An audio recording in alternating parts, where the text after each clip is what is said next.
Приветствую тебя на полезном канале. В этом видеоуроке ты узнаешь, как лечиться с помощью фикуса. Фикус – это одно из самых полезных и неприхотливых домашних растений. Он очень хорошо очищает воздух в помещении и оказывает положительное влияние на самочувствие. Раньше люди верили в то, что фикус впитывает негатив и очищает атмосферу в доме от тревог.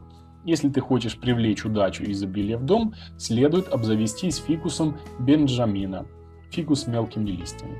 Фикус применяют также при лечении кашля и простуды. Настойка из листьев лечит ревматизм, артрит и артроз.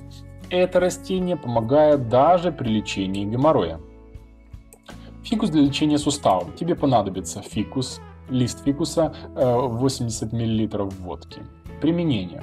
Измельчи лист фикуса в мясорубке, залей полученную массу водкой, закрой крышкой, держи в темном прохладном месте минимум 14 дней. Пропусти настой через марлю, перелей в бутылку с темным стеклом и храни в холодном месте. Перед сном прими теплую ванну с добавлением соли, затем натри суставы настойкой. Сверху повяжи шерстяной шарф, проделывай процедуру не более 7 дней.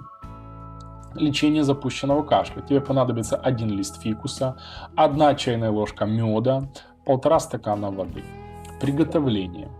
Поставь кастрюлю с водой на плиту, доведи жидкость до кипения, затем положи в воду лист фикуса на 3 минуты. Достань лист и сверху на него выложи мед.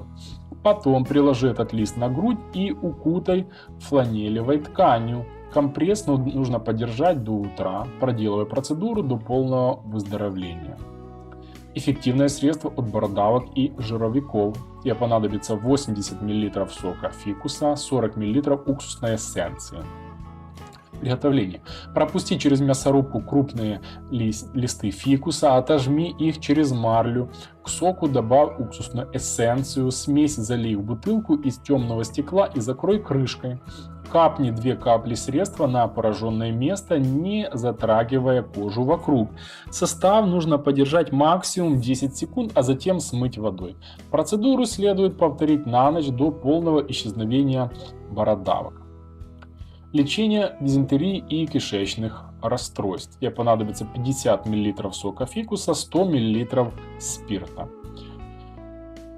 Только что сорванные листья фикуса измельчи в мясорубке, отожми жмых через марлю, влей к соку фикуса спирт.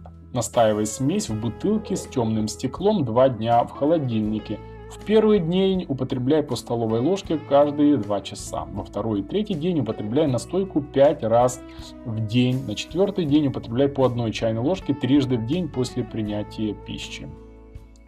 Быстрое излечивание зубной боли. Тебе понадобится 1 столовая ложка сока фикуса, 3 столовые ложки спирта. Влей в стакан с соком фикуса спирт, настаивай в темном месте 2 дня. Смочи в настойке вату, положи ее на больной зуб и подержи немного, затем достань вату и прополощи рот отваром ромашки.